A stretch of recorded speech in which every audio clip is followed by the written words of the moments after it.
All right, everybody, welcome back. I'm Emily Moyer, and this is Strange Mosaic. And for once in my life, I have so many things I want to talk about with this person that I don't actually know where to start or sort of what to say, other than for the 5 years I've been doing media.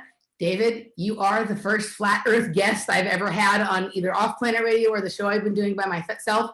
And you're the perfect one for me because you have a good sense of humor and an open mind, and I laugh every time I listen to you. So David Weiss, welcome to Strange Mosaic. How are you doing?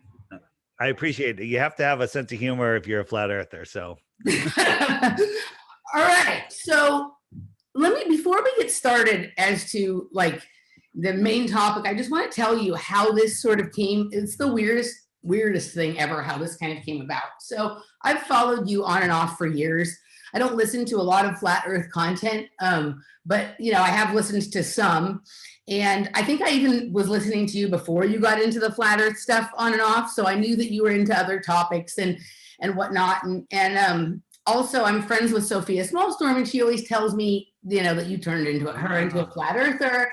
She's, finds you very funny. She told me about some of your songs. So I've gone to listen to some of your songs about flat earth and the virus and all that kind of stuff and whatnot. And I've always had in my head, like, yeah, I'll have him on the show sometime. I'll have him on the show. And I want to have him on the show. I like him, but I don't know if I want to talk about flat earth, not because I don't see it as a possibility, but I don't know. And then the other day I was sitting in my car and I was like, it came up again, like maybe I'll ask David. And then like 2 minutes later, I'm scrolling through YouTube at a stoplight, whatever, looking for something to listen to. And whatever radio show you had been on last week that you posted on your channel came up in the feed. And I was like, oh yeah, maybe I should have him on. And I went to go push it, to click on it, to open the video. And at the very moment I went to the exact second, right? I went to click on the video, an email came in from your producer asking me to have you on the show. So I was like, this simulation is so finely tuned and it knows I'm tracking synchronicity. So something wants me to have him on the show. So whether that's a benevolent force or a malevolent force, the time has come. So that's how this came about, David. The only way that story would have been better is as you went to click it, the pop down came in and you accidentally clicked the email. It doesn't pop down far enough. Like the proton mail symbol just goes at the top. And I had, I think you were like mid-screen, roll there, right? So it would have had to have been a longer notification. And which podcast do you listen to? Was it the We the People with the three guys? It was something you had been on, like it was like a 26-minute video from a radio show. Oh, okay. I got it. Which I don't even know that I think I listened to a few minutes of it, but then I got distracted with talking to your producer, and I don't know that I ever actually ended up listening to that. I listened to a few other things this week, but yeah.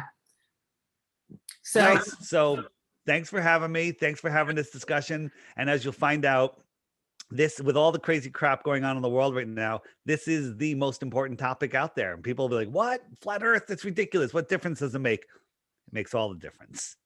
So, and you know what's funny? Sophia Smallstorm is the one that made me a flat earther. She's the one that convinced me to look into it. I was banning people from our social media for even suggesting it. I was talking to her on the phone about some Bang Bang event that happened that I'm like, there's so much deception in this world, Sophia. She doesn't remember this conversation, but I remember it like it happened yesterday. I go, there's so much deception in this world. It's unbelievable. And she goes, oh, David, it's worse than that. I think the earth might be flat. And I was like, get out of here. Get out of here. And, she sent me Mark Sargent's clues and I started looking, and then I went in to debunk it. I went in not to prove it, not to look into it, but literally to debunk it. And here I are talking to you now. What's fascinating is that, and this goes to all sorts of other theories we could toss around as to why this might be important. I think she remembers it a different way because I think she's told me that you were the one who convinced her that the earth was flat. So it's fascinating how there's this sort of like back and forth tenets between two people who question things. And at a certain point, what gets lost is who actually sort of shifted the paradigm for each of you, right? But it is kind of fascinating. I think there's something in my intuition that agrees with you. And I feel strange saying this, that this might be the most important topic right now. And I both like that idea and dislike that idea. We've talked about the shape of the Earth, both on this show and when I used to do Off Planet Radio with Randy. Like he and I did a show, just the two of us chatting one time called Earth Shape Matters. And we've gotten into a few discussions with other guests, like in a tangential way about it, right? But my thought and feeling had always been, this isn't an either or situation, it's a both and situation. And so for me, like I like the models that allow for the most other possibilities and that like are flexible in a way that helps to explain the most amount of things, right? And so I guess I didn't want to lock myself into an either or, especially because, and maybe you can help me with this, like I've never understood why proving the Earth is flat is important as the point. I could see it important as a feature of something way more massive, but I felt for a long time like, you know, we were being boxed into this situation of like, you know, this is the most important thing in the world to prove that the Earth is flat for what, right? All the other issues still exist. But I feel like your mind is open enough and flexible enough that A, you can probably explain this to me in a more meaningful way, but that we can also have a conversation that stretches out into these other ways that a binary conversation doesn't. What if you had the belief that, what if like you lived on an island and the oldest person on the island was 40 years old? And every time someone reaches 41, they disappear. All right. So you have the belief that nobody can live past 40 years old and that island is the only place that you can live. Okay. Yeah. Do you think it would be important to realize that you can live longer and that there's more places to live? Yes. Probably the most important thing. So right now they want us to believe that we live on a spinning ball, you know, flying through an infinite vacuum, that we're an insignificant speck. Okay. With trillions of others of specks out there, that we randomly happened after a whole bunch of mutated fish grew legs and turned into monkeys and turned into humans. And that we are literally on this prison planet. The planet is a prison because there's nothing else to discover. We're here, right? When the truth of the matter is we are at the center of creation.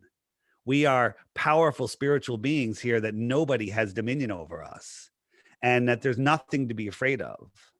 And that our minds create our reality. They don't want us knowing any of this. They don't want us knowing the power of the many outweighs the power of the few, because then they would be finished.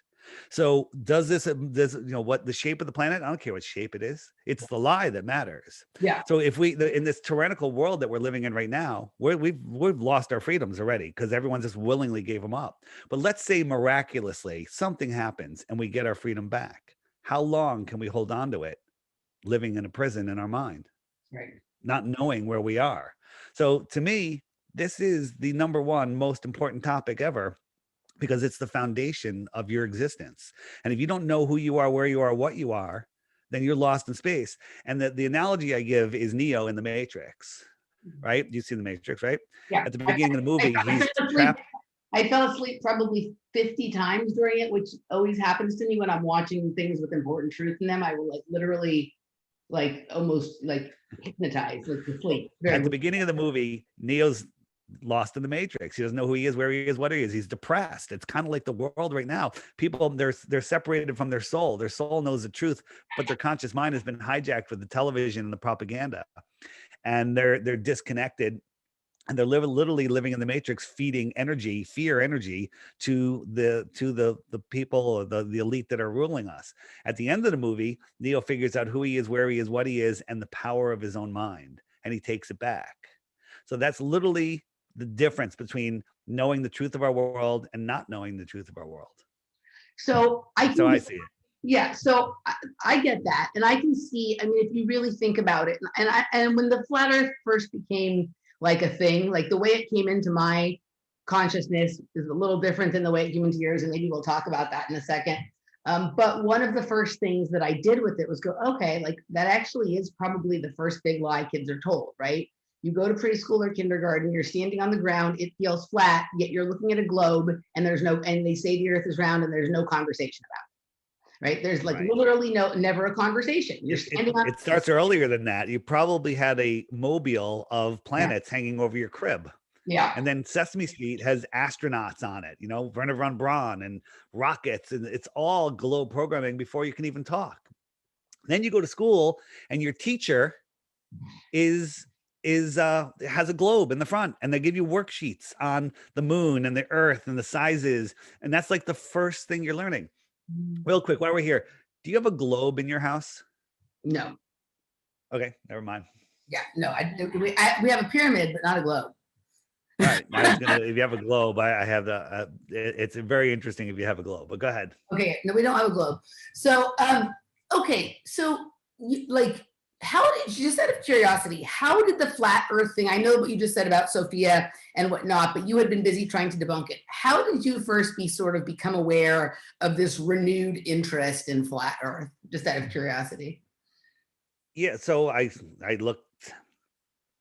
looked into the globe, and wow, that doesn't make sense.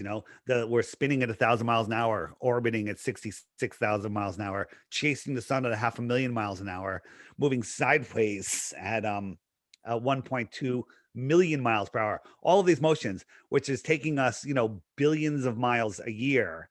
And somehow, when you go out at night, all of the stars reset to the exact same position they were the year before. Are you familiar with the Georgia Guidestones? Yes. So Georgia Guidestones, besides having the 10 commandments of the New World Order on them, they have a little hole right here. It's a long, thin hole. And when you look through this hole, you have to remember, we're spinning, twirling, whirling, and moving in 4 directions at once. But when you look through that hole, what you see is the North Star. Always. It's been up for over 10 decades. You do a time lapse, all the stars will circle around. The North Star is there. We're moving in all of these directions at once. How the heck is the North Star staying exactly in that hole? That was over 40 years ago this was built. Right. Okay. This thing cost hundreds of thousands of dollars, and they didn't build it to work for a little while. Supposedly, the science will tell you that, because of the wobble of the earth, that our North Star is changing over 40,000 years. Well, it would move. It would move a half a degree. It would be out of this hole. Okay. It's still there. This proves beyond a shadow of a doubt, unarguably, that we're not moving, that everything we see in the sky is circling above us. Okay, so that's interesting, and I knew about that hole there, but I didn't know that. I'd never seen sort of that portrayal of it that way. What I meant was actually how did you become aware that the flat Earth topic was a thing again, right? Before, when people started sending, yeah, I was doing Deep Inside the Rabbit Hole podcast, about conspiracies, and people started sending me messages. Hey, have you looked into the flat Earth? And I thought it was a joke.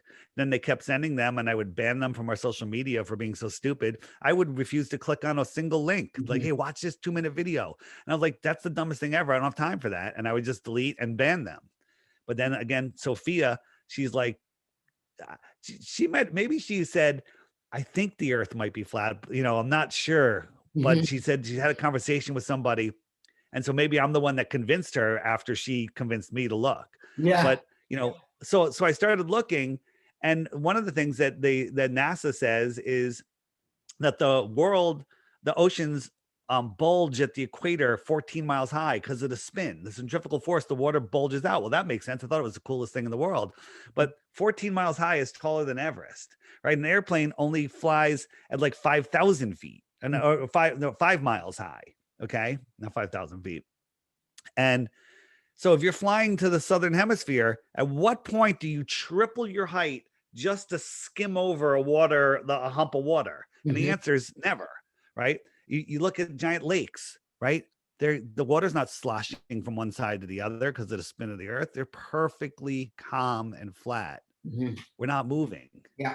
So that's the first thing that got me. Another thing that got me was I started looking at Antarctica. I'm like, wait a minute, what the heck is Antarctica then? Antarctica is supposedly this continent at the bottom of a ball. But then I realized nobody has ever gone from Santiago to Australia. That's a straight line. The route that they take from Santiago to Australia is insane. They go all the way up to the northern hemisphere, all the way across, and all the way back down, which makes absolutely no sense on a globe, but it makes perfect sense on a flat Earth. Yeah, so, it is weird. Yeah. I like the graphics you have here. They're very good. Yeah. Thank you. looking into the flat Earth is, it's like, okay, the flat Earth is crazy. Where you see images like this. This is not what the flat Earth is, Right. right? This is not what the flat Earth is. A flat Earth, Neil deGrasse Tyson and Bill Nye would be saying, what are we? We're the only disk planet, or they all disks, right? So this is basically mind control to make you not look at it. This is dumb. I'm not going to look into flat Earth, and it works. A lot of people will look at that, but again, that's not what flat Earth is. Flat Earth is like a pond. Think about what a pond is. A pond is the low spot in the land where water accumulates. Mm-hmm. And then the edge of the pond is where the land is higher than the water, right? So think of the world oceans as a giant pond, right? You have islands, we'll call them continents. They're all surrounded by water, but all of the water is surrounded by land. This land is called Antarctica, and it's the highest land on Earth. It's the perimeter it's the container of our pond. Like, you can't take a bath without a bathtub. If you don't have the tub, the water is not going to be contained. Yeah. So this is the container.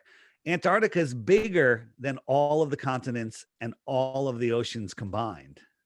It's not a little ball, island at the bottom of a ball. But what got me was this pink line here. This pink line is a 60 degrees south parallel. And there's a treaty that says nobody is allowed to explore beyond that line until the year 2041. No one, no corporation, no nothing. And to actually do it, to apply to do it, it'll cost you between $200,000 and $2 million. It'll take you a year of red tape before they say nope, and then they keep your money. Okay, that's strange. Yeah, these questions, first of all, I was listening to you explain sort of your view and your theory on how it's like the pond like that, and that is interesting. Yeah. I haven't really heard anybody explain it that way before you, and I guess for me, it's not like they lie to us about everything. So it was never hard for me to convince me that they also lied to us about the shape of the Earth and that it could be flat, or definitely not what they say. I definitely am not buying whatever their story is. I guess where my mind goes to it, rather than I've never been interested too much in checking out the measurements and the geography and all that kind of stuff. For me, it's about the mind control, right? That's the bulk of what my research and my shows have been about, is mind control, and sometimes what happens, where these ideas come from, and then what happens in terms of psychological operation and propaganda and whatnot. And for me, the whole thing with the flat Earth, I think part of I guess I don't even know the maybe mind control that I was subject to with this was the way that it sort of came in for me, right? The way that the idea sort of came in. I've been researching all the conspiracy stuff for many, many, many years as well. And I had always, I guess the only thing that I had really looked into in terms of questioning the Earth itself was hollow Earth, right? Remember back in mid 2000s, hollow Earth was a big thing. And of course there's interesting stuff about that, but it goes so far and then you can't really go too much farther than that, right? On a certain level. What happened for me, is, and this is I've told elements of this story before, but I used to be a tweaker, right? I used to be into drugs, and I'd be up for all night, many nights in a row, and you find yourself in some interesting rabbit holes on the internet when you're doing that, right? And I was sitting there on my bed watching at YouTube. I don't even remember what kind of thing I was watching. It had nothing to do with anything related to the shape of the Earth or anything like that. It was something else. But in the recommended feed, back before they totally destroyed it with the algorithm, right? Suddenly this video pops up, right, about this guy named Lord Stephen Christ talking about the concave Earth, right? Yes. Okay, right. So I had never I'd heard of the Flat Earth Society when I was little, but that, not in this new introduced internet age, right? So this video pops up about the concave Earth, and for some reason, my intuition said, click on that, right? Even though I didn't have any idea what that would be about. There was something in the graphic that was pretty, that sparkled and caught my eye. Very good at graphics. That guy was very good at graphics, but he also thought he was Jesus Christ. But yeah, right. So I'm not here to debate. Well, I don't think he's sane, right? That's not. So I click on the video and I watch and I start going down his rabbit hole, right? A little bit, right? And what was weird was I watched maybe 2 or 3 videos, and for some reason, stuff that he was saying got me thinking about other stuff, right? So I started looking into him, and I started, like, he's from Waco, right? And I was like, for some reason, he reminded me of David Koresh. So I start looking up this Lord Stephen Christ guy and trying to find out, you know, more information about him. And like, I somehow end up on like a chat room on some message board in a very far recess of the internet, where this idea that Lord Stephen Christ is like somehow, like maybe he was at the Davidian kind of thing, that he was at Waco, right? Or that maybe he's Stephen Koresh's kid, or David Koresh's kid, right? So I'm like, okay. So I start researching like all the stuff he's talking about, both Lord Stephen Christ and David Koresh. And Lord Stephen Christ talks about Cyrus Reed Teed, who wrote this book called The Cellular Cosmogony. Have you heard of this? Hey, I believe so. Go ahead. Okay. Remind me. Right. So so basically it's this guy, Cyrus Reed Teed, is a real person who lived in like the 1800s or something. And he was into like free energy and growing biodynamic food and all this kind of stuff. And he got killed by the marshal in his community or whatever for proposing his crazy ideas. But what he believed was belief in the earth's concavity equaled godliness. Okay. And they called it Koreshanity, Koreshanity, Koreshanity. And I was like, oh, for fuck's sake, this puts a whole different idea on what David Koresh was doing, right? The word Cyrus and Koresh, if you translate it, it's the same thing. So I'm playing with all these ideas in my head. Like, what is going on here? Was really going on at Waco? Was that this was like a somehow concave earth cult community kind of thing? You know, like what is happening? And then later that week, right, two things happened. So I was down that rabbit hole. Later the same week, two things happened. Flat Earth videos started to appear in my feed, and that was the first time I heard of it. But also, Eric Holder referred to ISIS as Khorasan, spelled Koreshan, that same week, like 3 times, and then we never heard him call it that again. And I'm like, what the fuck is going on here? Like, this is like, you know, like, this is a weird word, Koreshanity, Khorasan, this concave earth thing. Then the flat earth stuff comes. I'm like, what is happening here? It's like an ideological, you know, like mind control psyop in my head. And I was like, well, this is weird. Okay, is it the concave earth is being presented and that's the truth, and the flat earth is trying to fight that? Or did it show up because it knew the flat earth was coming, and these two ideas are vying for prominence in my head and whatnot? And at a certain point, I just was like, I didn't know what to believe, right? And so I kind of left it alone, going, you know, like in my head, like it'll sort itself out as it sorts itself out. And I looked at Mark Sargent stuff. I looked at Eric Dubé's stuff.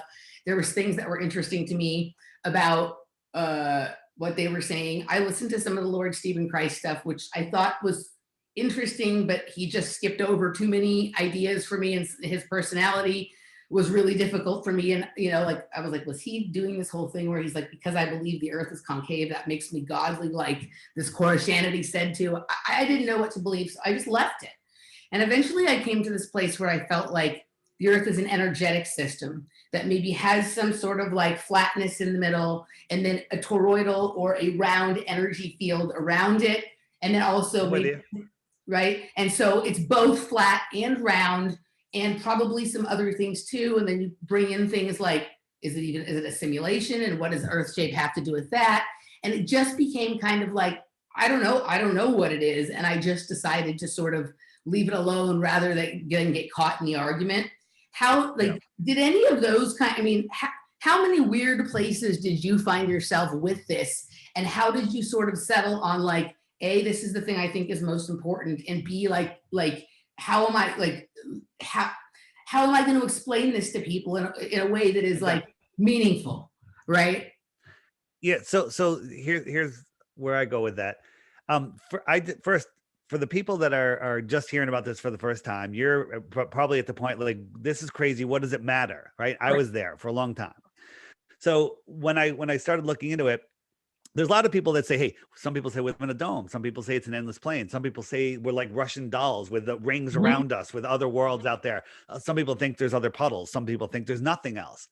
That doesn't matter. None of that matters. Those are all possibilities. We'll just call them possibilities. But one thing we all agree on and can prove is that we don't live on a spinning water ball flying through an infinite vacuum. That's provable. Yeah. Okay, so what is the Earth? Are we in a toroidal field living across a realm, a flat realm? Mhm. That's kind of what I think. Is Yeah. this some kind of simulation? Well, I don't think simulation is a strong enough word, because my belief is that we're having these a soul experience. Like Mhm. souls are the currency of the world. We're all Mhm. like the pieces of God, and that souls are delivered here, and we have this physical experience. So literally, like, this is our avatar, and my soul is living in this avatar, having this experience here. Is that a simulation? I don't know of a better word. So I'll say we live in a simulation across a flat realm. I don't live on a spinning ball flying through a heliocentric, space vacuum. And that's scientifically provable. I know that all space agencies are lying about every single thing. I know that all of our history is a lie. Mhm. Have you seen my interview with Ruth, the 102-year-old woman? No, but I heard you talking about it. So I did listen to my friends Nish and Yeah. Jerry interview you a few weeks ago, and I heard you talking about her. I've seen it in your feed, but that is fascinating what you were saying. So go ahead and tell us about Ruth. Yeah. So Ruth, I was talking to her about the World's Fairs that she had been to as a child in Connecticut or New York, and her memory her memory was so good that I asked her what they taught her in elementary school about the Earth, and she said they taught me the Earth was flat. And literally, she had like this meltdown when I told her it was flat, and I explained it to her. It was an amazing conversation. So we found other people from other countries had said in the 1930s everyone knew the Earth was flat. We found newspaper articles, all sorts of stuff, holding, saying the teachers were being persecuted and threatened with jail for trying to teach heliocentrism. Mhm. So the entire thing about our, we've known for 500 years or 2000 years, nonsense. It's all bullshit. Yeah, I mean, these things, like, I'm in total agreement with you. I mean, I've been looking into this stuff for years. Obviously, people who watch my show, like, we're pretty far out there with like incredible amounts of like woo and questioning, like, I mean, the actual makeup of the fabric of everything that we are in, right? And so I'm with you on the it's not anything that we've been told, right? Like, I mean, I guess for me, like, there are elements of, you know, flat earth that are interesting to me, elements of like the idea of a concave earth or a hollow earth. I've also read a very interesting book by Roddy Sinamar called Inside the Earth. Have you read this book? I have not, but the whole concave Earth and hollow Earth is just another, in my mind, another prison for your mind. It still keeps you in a heliocentric world, flying through an infinite universe. No, no, Now, the I theory. believe, Go ahead. Yeah, go ahead. now, I think that there is an underworld and there's a heavenly world above us. I Mhm. think we're literally in a layer cake. There's a non-physical realm above us and another physical realm below us. That's my belief. Can I prove it? Well, there's lots of underground cities that are being found and stuff. And that could just be stuff that was buried in a mud flood. But the deepest hole ever dug is the Great Borehole, and that only goes down 7.5 miles. So we don't know what's below that. So there could be a whole Yeah. nother realm down there.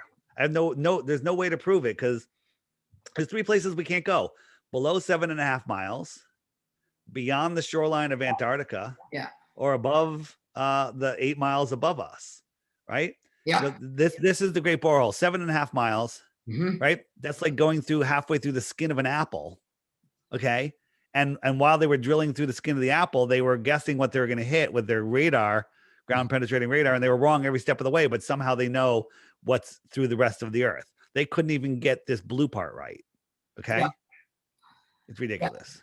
So no. Pseudoscience. When I say that I'm interested in those other things, I agree, like the problem. I agree with you with the problems with them. I also think there's stuff inside the earth, right? Like I think, I don't. To me, for there to be like elements of hollow earth and inside the earth, it doesn't have to be a ball earth that's spinning through space and all of that kind of stuff. I agree with what you kind of just said there, right? That like, okay, like I think, back to what I said about the interesting graphics of Lord Stephen Christ thing on the concave earth. When I started to understand that the earth could really be flat or a plane and then have like a projected energy field around it that creates like an energetic dome that you know, when you see some of these, oh, by the way, just so you know, I'm destined to be a flat earther because I live above aqueduct and below the firmament. Literally, the streets next to my own street are aqueduct on the south side and firmament on the north side. I wanted to bring that in the introduction because I've always thought that was interesting. But like that energetic sort of dome that's projected, like if we're inside of to me that works, right? And some of when you look at like the sundogs and that kind of stuff, it looks a lot like what those original concave Earth graphics that there you go, right? There you go. Go ahead. Yeah. Yes. No, I'm just saying, you know, the optics in the sky are no way to prove the shape of the Earth. If there's a dome, I agree. We get these sundogs and these weird things. Well, we see these weird things in our sky, you know, so we can recreate them with a dome. So is there a dome? Well, we've recreated them. Now recreate them without a dome. Okay. And I don't think you can.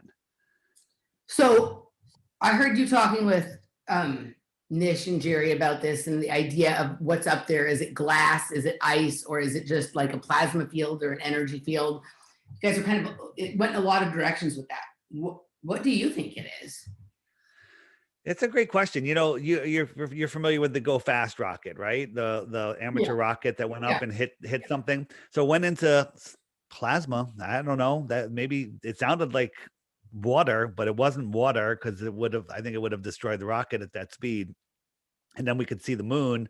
So I think there is a physical barrier up there, but a lot of flat earthers think there's a physical barrier because you can't have high pressure next to a vacuum, right? So there has to be a barrier. Well, they haven't really thought it through because we don't believe that there's a vacuum of space. So maybe there isn't a physical barrier, right? If you're boiling a pot of water, you see the bubble on the bottom of the water. Well, imagine yourself inside that bubble. You're on a flat surface. You're in a high pressure system with water above, and you have no physical barrier. Yeah. Other than water, right? Yeah. So again, you know, I if you look at like a hurricane, you ever been in a hurricane? I haven't been in a hurricane. So so during a massive storm, a hurricane, you have super low pressure. Maybe that low pressure is allowing the waters from above to come in, and then the wind just sorts them out because you have like rivers of water coming out of the sky during a hurricane. So where's all that water coming from? Is it floating? Trillions of pounds of water floating in clouds? That doesn't make any sense. Yeah. Clouds are water. I have a whole nother view on clouds, but yeah, it is really interesting. Go ahead. No, go ahead. It's very interesting, sort of some of these like projected geometries that these systems sort of make, right? And I guess I've always thought of it as like some kind of plasma membrane or like an electromagnetic boundary, right? That is so sort of strong that it also affects the way we see things, hence sort of what, you know, the graphics that you're showing in the background are.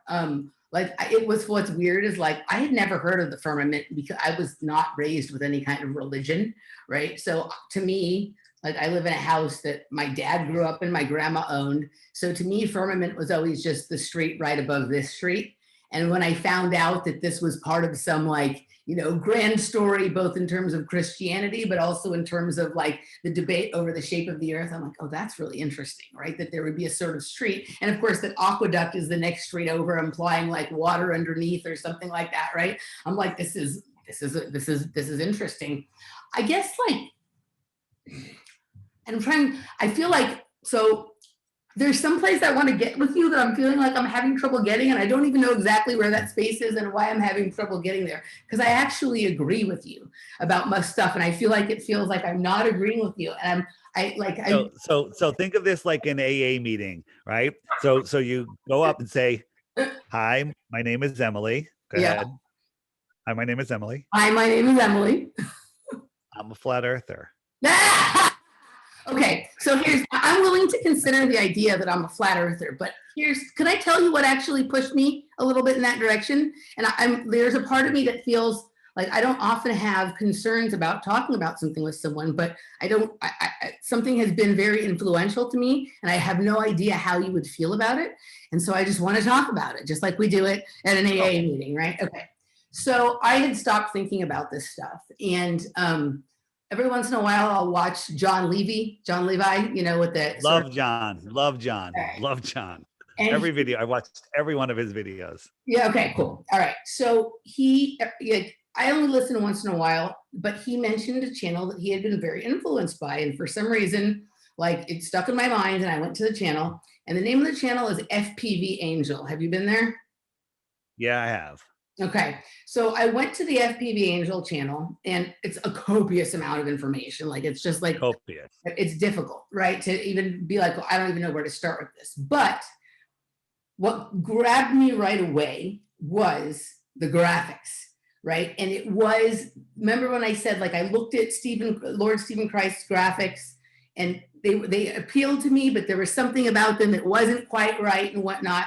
I watched a few hours of FPV Angel, and I'm like, holy shit, the things that they're showing in their graphics look like visions I've had in psychedelic trips, in remote views, because I do remote viewing, in my deepest like inner visions with like like meditation and all of that kind of stuff. And kind of what they were saying was secondary to the resonance of truth that a lot of their graphics like showed. And I started like listening to some of the things that they said, but really more just like getting little snippets of it and then going off in my own direction with it. And especially like they get into talking about Walter Russell and sort of the machine that they believe we live on. And for me, sort of, I'm always concerned when I talk about their work, because I don't know that I completely understand it, because they've put so many hours into doing this thing, right, that like, I don't want to think I have it right and not have it right. I've talked about it a couple of times on the show, but when they got into the whole idea of like angels are particle accelerators and these things are inside of our earth and they're creating basically all of this stuff that we're talking about here, it resonated for me deeply, and it made some mysteries of my own and that I've talked about for years on the show start to fall into a place in a way that I was like, I have found something that resonates as true for me. I don't know if they have all the details right, or even if I understand completely what they're saying, but it was the first time that it made me think that there was a reason to care about flat Earth, because it was a feature of an overall system that explained everything to me that we're living through now, and that sort of scratched that itch of like something that resonates as true for you because you've seen it in your own mind, separate from any media or any story anyone's telling you. So, we as flat earthers, I think we've only scratched the surface of what the earth is. Mm-hmm. The flat surface, of course.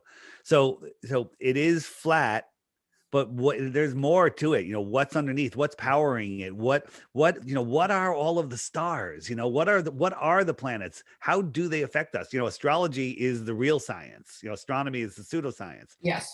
Here's the star Arcturus, right? Our consumer optics have outgrown their lies. So we zoom in. This isn't what NASA shows us. No. I mean, look at this. This is sentient in nature. What is it? It's close, it's small, and it affects our lives every day. Here's the star Capella. I love Capella. It's colorful. Slow it down. It's got geometric, sacred geometry shapes in it. It's amazing. Here's Sirius, slowed down. All right. They're all different. They're all amazing. And, what are they? I don't know. They're above our heads. They're here. Yeah. And, how could the Mars being in retrograde affect my life? What difference does it make? It's millions of miles away. It's a rock in space. It's not. It's here. It's energetic. It affects us on ways that we don't even have words for. Have you ever been to Joshua Tree? I think maybe a long time ago. I don't think so. I'm gonna say no. I want to say no. Okay, so so I live here in Los Angeles, and Joshua Tree is a couple hours away from here. That whole area, like just north of Palm Springs, like 29 Palms, what's the other name? There's another little town in there that we've been to. I can't think of the name right now, but that whole area that's like between Palm Springs and like 50 miles above it, right? So when you go there and you watch the sky at night, and it happens whether you're watching it sober or whether you've had a little assistance from the fungal friends, right? What you're showing us here right now and these geometries you're talking about, you can literally see them with your own eyes. You don't have to zoom in or look through. There, I've done ayahuasca up in the mountains, and it's amazing. Right, and it's the thing that like we lay there, and you can see this sort of energetic dome that we're talking about it, and I could even draw for you sort of like the wallpaper that's on the ceiling kind of thing, right? And then there's these things that are inside here with us and energetic, and you're looking at them and you're like, what the fuck are these? Are these stars? Are these UFOs? Like, and why, when I talk about one of them, does it respond to what I'm saying, right? And it responds by literally throwing out all of these geometric shapes that you're talking about right now. Like, we literally were watching, you know, on this dome here, things that would visually appear to be penetrating the dome and coming through, but that's just from the visual standpoint. I don't know if it just suddenly we became aware of an energy that was there. But when they would come in, right, they would have like a trail of geometry behind them, almost as if like it was showing us the like folds of the origami that whatever they went through to sort of penetrate through one space to another and show itself to you, or to come into your consciousness kind of thing. And I'd say, hey, look at that one, right? Like that one looks really cool. And then it would literally flare rainbow lights, kind of like what you're showing at the moment that I pointed to the very one that I was talking about. So there's like this weird connection as well between our minds and our energetic processes in there. So you've had this experience, obviously. I can tell by the way you're looking at me. Do you know what I'm talking about? I do. I'm with you. I get it. Yeah, right. And I haven't seen these representations of the stars before. There's a lot. Now, some are out of focus. Some, you know, it's hard to focus on these things, but it doesn't matter whether they're out of focus or not. This is crazy stuff that's going on. You know, these look like they're in liquid to me. Like they're, you know, but look how they react differently, right? Some of them are more fluid. It's insane.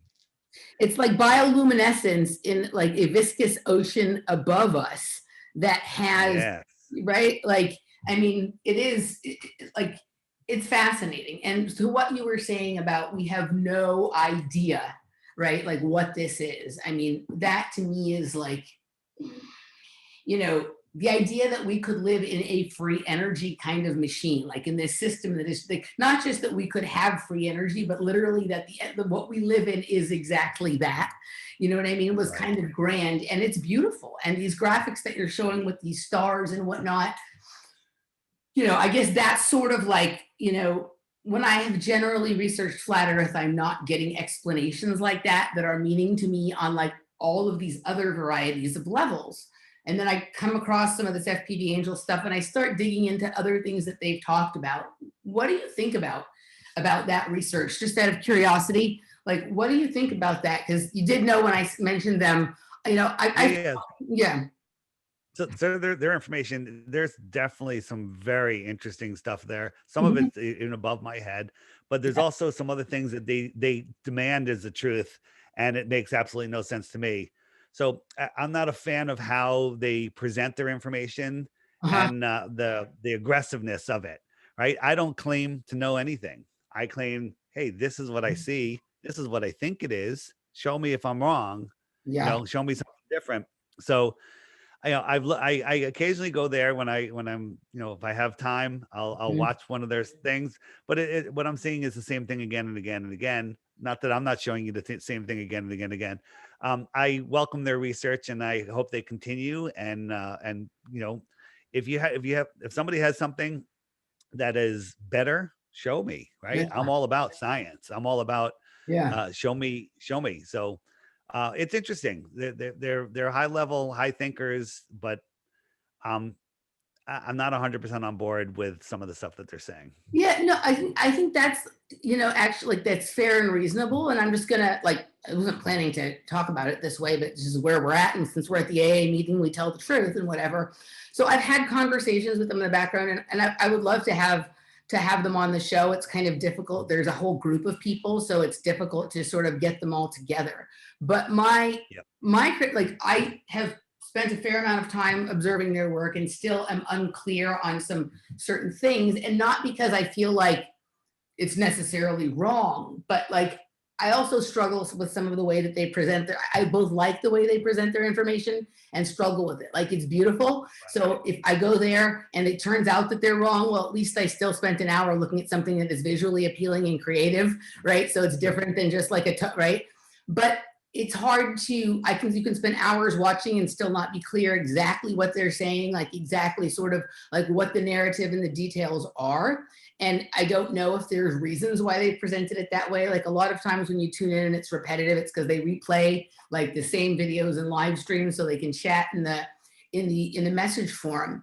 I guess what I'm responding to more than anything else, because I don't even know if I understand what they're saying, is sort of that really deep resonance or frequency of there's something there that sort of capitulated the idea of flat earth into a different realm for me in my mind, right? In terms of like, there's something, an energetic process at play here that the earth being flat is a feature of. And that process is understandable, maybe, and knowable, and like is the answer to so many other things, right? And I guess that for me, like when I spent time, researching, looking at flat earth, and granted, it was a lot of years between when I first researched it and when I sort of came across this kind of thing. Like there wasn't ever that deep level of satisfaction, but I understand the complication and something being so complicated and demanding that people understand or agree with some, sort of narrative or paradigm about it and whatnot.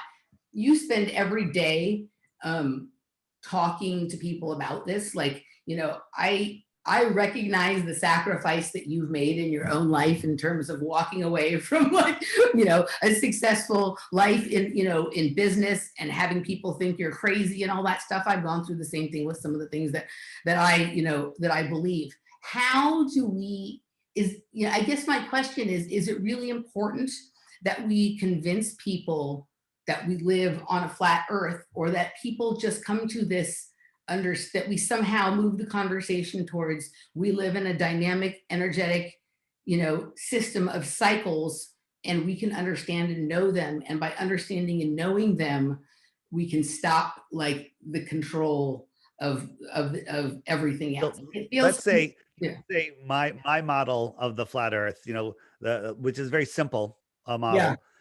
And the FPV model, very complicated.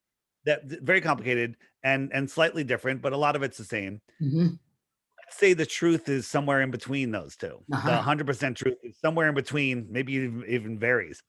Mm-hmm. It doesn't matter where it is. Yeah. It doesn't matter where it is, because it ain't over there on a spinning ball flying through space, right? The spinning ball flying in space is a prison for your mind. And it is the most important topic. Now, there are people that are here that are not meant to wake up, and you can pretty quickly identify those NPCs and walk away from them. But there's plenty of people, there's tens of thousands of people now that have said, hey, Dave, thanks for spelling it out the way you did. I see it now. And literally their lives are changed. I get letters every day. I get emails, I get messages, always people saying that their lives have totally changed because they woke up to the truth. There's a verse in the Bible, and I'm not the Bible guy, that basically says, once you see my creation, you can no longer have any excuse for denying my existence. Mm-hmm. Right? So seeing the flat earth makes you have to realize there's a creator. Not seeing it is the main reason for the deception, in my opinion. They want us not understanding that there is a creator. They want us lost in space, spinning out of control, powerless, and in fear, right? Because then we're controllable, right? You're not living on that island where people only live to 40. People live over 100 years old, and there's more, right? There's more land. There's more, there could be more land beyond Antarctica. There could be whole other worlds out there. Maybe it's a dome system like this, and there's other oceans, right? Here's the top down view, right? Maybe there's all these extra terrestrial lands, Right. That's where extraterrestrials come from, Yeah. right? Maybe it's just an endless ice plane. I don't know. Can't go there. It's off limits, Yeah. right? We need to take back our power, right? And have free reign over this world. And people need to not live in fear. And when you have a world not living in fear, knowing that, we're not going to be hit by an asteroid because asteroids don't exist. Yeah. We're not going to have global warming because there's no man-made global warming. Yes, we're polluting is bad. We're not going to run out of food because we live in a world where you can take a seed that's been in your garage for 50 years, stick it in the dirt, water will fall out of the sky, which is the most amazing thing ever, and then food will grow. Okay, there's no food shortage, right? There's no water shortage. There's the same amount of water that there's always been. Yeah. Okay. And there's more water than they're telling us about. In California, you're not allowed to drill a well beyond 300 feet because if you do, you're going to hit primary water and you're going to have the best, most nutritious water ever and unlimited amounts of it. They don't want you knowing that, right? Yeah. It goes on and on. They want us living in fear and being, nihilistic and selfish. And that's the way it is. I'm just having the hiccups. Yeah, no, I agree with you. The issue about the creator that, I was like raised in a family without religion. And I remember I had the moment where I moved from atheist to not atheist, right? Like where it was, there's something like plain and simple about being an atheist. Like nothing happens, nothing matters. This is all just random and whatnot. And when I had that moment of clarity that there was something bigger at play here and that, I am part of that, that actually is like really where the mystery begins and people can start to sort of chart their own path through that. And it's not controllable. And I agree with you that like this seems to be, a plane, like an issue, the earth being flat implies what you're talking about, implies that this is a created system, and it's not a system that the powers that want us to think they be created, right? And so it's outside of their paradigm, and everything that we see and experience, all of these lies and all of this chaos we're going through right now, is a machination of trying to control that, right? Like it makes, what do you think about the whole, like, this idea that we're sort of in cycles, right? Like that there's, maybe 400 years, like the FPV do this like 400-year cycle. Some people say 200. Obviously, we've heard 26,000-year cycle. I'm a fan of the 200-year cycle. I think that there was a reset. I think there was a reset in the 1800s. Maybe not even, I'm not sure exactly when, but, it looked like in the early 1900s, we were just coming out of it. You look at the buildings that were built, they were supposedly built in the 1800s.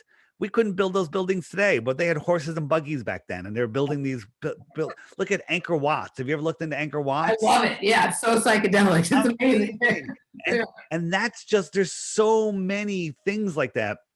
There was a worldwide civilization, called DITHRH, right? Mm-hmm. Not that long ago, with airships bigger than aircraft carriers flying around the world. But they've taken that away from us because with an aircraft, with an airship, we could go explore where they don't want us exploring because you don't need extra fuel, right? You just need like a solar panel and a fan, basically.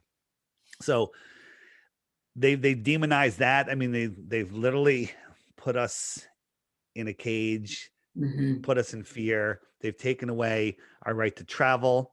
Right? They've taken away our right to travel over Antarctica. Now they're taking away our right to travel out of the country. Soon they're going to take away our right to travel within the country.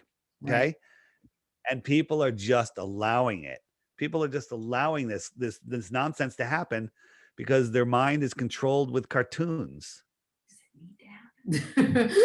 So let's do this. Like what you just brought up about like the control of our movement and the control of our travel. Right, there you go. Yeah, right. Let's wrap up the first segment here. Let's move over to the Patreon section because I think that's actually like a really interesting, there's a lot of interesting places you can go with the restriction of movement in terms of like challenging some other paradigms and whatnot. And I Right. think that might be interesting thing to talk about with you. And Can I share my app for 2 minutes here on the first section? Or do you want to hold it for the second? no, absolutely. I was just going to say before we wrap up the public section, let people know where they can find all of your work, where they can find you, how to play with this, and yeah, for sure. Can you share that? Is that shared on the screen? It's shared on the screen. So real quick, this can take about 2 minutes, right? This is the flat Earth. So let me I'll make it so it's not so confusing. I'm going to pick a different background. Okay. What it is, the sky is a perfect clock. These are just different decorative backgrounds, but I like this background because it kind of gives you a better idea. So everything outside that circle is Antarctica. The sun is the hour hand of the clock. It goes around once every 24 hours. Okay. So the sun keeps track of the hours and the days. And then it's, as you see, it's gaining distance on the moon. It'll lap the moon once every 28 or 29 days. So the phase and position of the moon keeps track of the weeks and the months. Used to be called moons. Right. Slow that down. I'll turn on the zodiac. So all of the stars, all of the zodiacs, the 12 zodiacs, they're spinning slightly faster than the sun. And that way the zodiac that's before the sun will catch up to it each month. So next month, the sun will be in Pisces. And then the next month, the next constellation will catch up. So the stars keep track of the seasons and the years, right? If I turn on the time zones, wherever the sun is, it's noon. So if I stop it, right now, it's 5 a.m. in Eastern Australia. It's 9 p.m. in Central Africa. And it's almost noon on the West Coast, right? Yeah. We're getting about an hour. You're an hour from noon. So the compass is the center of the flat Earth, right? The north is the center. East and west are circles around the center. So if you want to circumnavigate, you can leave New York heading east. Well, you got to remember, you're holding a compass. That compass always has to point towards the north. So you have to keep correcting to the left. And you're going to make a big circle. You're going to end up in California and back in New York. And you're going to think you went around a globe, but you didn't. You just sailed around the lake, right? And what you can't do on a flat Earth is you can't go south from Santiago and pop up over in Australia, but nobody's ever done it. And that's because the Earth is flat, because you can't do it. Right. So if you watch the sun, the sun migrates in between those two yellow lines. The inner yellow line is the Tropic of Cancer. And in June, the sun is over the Tropic of Cancer. So the inner north is having its summer because the sun is over our heads. It's higher in the sky. Imagine two airplanes flying at 10,000 feet. One of them is directly over your head, and one of them is 50 miles to the south, same height, paralleling it. The one over your head is your summer sun. Okay. The one out south is lower in the sky because it's your winter sun. It's farther away. So if I move the sun 6 months, it'll migrate out to the Tropic of Capricorn, and it's over the outer southern lands, and they're having their summer. It goes right over Australia. So on December 21st is the height of their summer.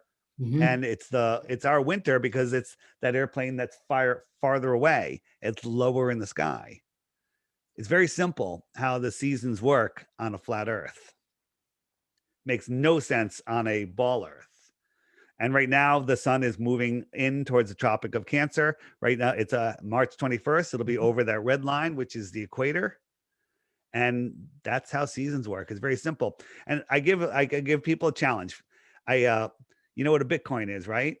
Well, what Bitcoin is? I think I know what a Bitcoin is, but I'm never sure I quite understand what a Bitcoin is. Yes. That's fine. Bitcoin's almost $50,000. I'm offering a Bitcoin for anybody that can give me one proof of the globe. And all I say is every day there's a new video that shows up here, short ones during the week, long ones on the weekend. Watch it for 2 weeks. And then if you can come up with one proof of the globe, you can send it to me. And if you have one proof of the globe is all I need, and you get a Bitcoin. But before you do, you have to hit the question mark, and up come all of the questions you're going to ask. Like, hey, why the lie? Or why ships over the horizon? Or what about ships over the horizon? Or what about circumnavigation, which we just talked about? But if I hit like ships over the horizon, up come videos that YouTube won't show you, right? These are videos that'll be hidden.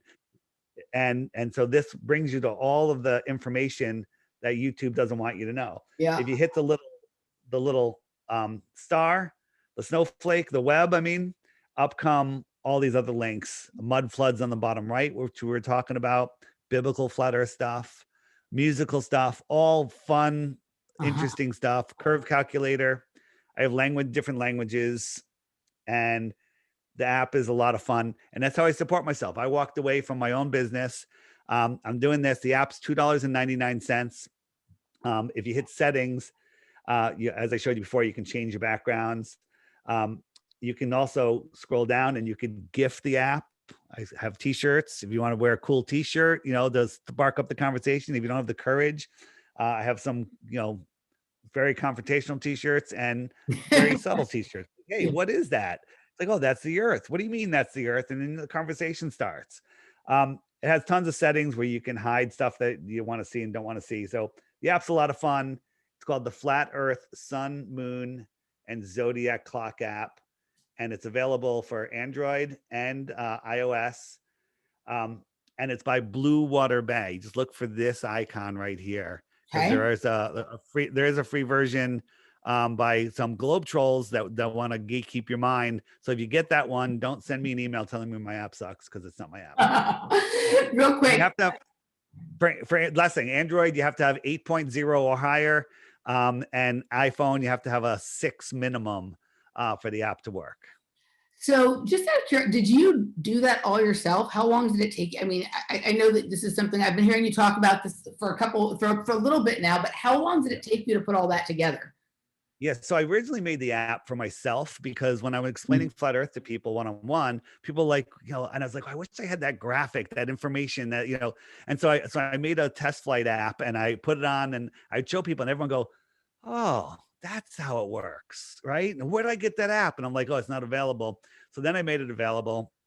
And for the last 2 years, every time I think I'm done, now I realize I'll never be done because I can always add more to the app. I just keep adding more and more and more to it. I have new features coming up soon. I'm going to have it where you can tell it to go to a date and it'll spin right to that date. So you can see where the moon's going to be, what sign the moon's going to be in on your birthday or whatever you want. Yeah. So I keep adding to it because enough people are buying it where I can afford to do it. I mean, I put tens of thousands of dollars into it. And I will probably put tens of thousands more into it. Yeah. So it's a lot of fun. Yeah, I think it's really smart what you did there with archiving the hidden videos too, because there is whatever, right? Like for whatever's going on and whatever model, like I completely agree with you. Like, the most important thing is that we not believe the lie, and then, over cocktails, we can argue about the, exact details of what we think is going on or whatnot. But even some of the stuff that I know to be totally bullshit, I can't find that either, right? The things that helped me understand what was bullshit and helped me understand things that were more true, both are gone. And instead you have this very synthetic non-representation of what the argument ever was in the first place, kind of like information available on YouTube. Right. And as things become more available, new information, I can add them to the app in real time. Just like every day there's a new video, you get one little push notification that comes that tells you what the daily video is about. You could accept the push or not. Some people don't like them, but some people for Flat Earth, like, yeah, send me that. I'll take a push notification for that. So, just read the reviews. The reviews are like, best app ever. I would have paid $50 for this app. It's a wealth of information, and there's, then you have a couple globe trolls in there like, this app doesn't work on my phone from 2004. Well, no. All right. So they can get this app on Android or Apple. Are you having a website or anything these days that people can also go, or what else? The website is the Facebook page, and the podcast, all by the same name, The Flat Earth Podcast. And my YouTube is a great place for beginners, because my videos are mostly under 5 minutes, 2 minutes, some of them, and it's the initials for Deep Inside the Rabbit Hole, DITHRH. Awesome. Okay, we're gonna move over to the Patreon section, patreon.com/offplanetmedia, or you can also find me at Emily Moyer on Locals for the extended section here, and we'll see you over there. Thanks, guys. All right. Thanks.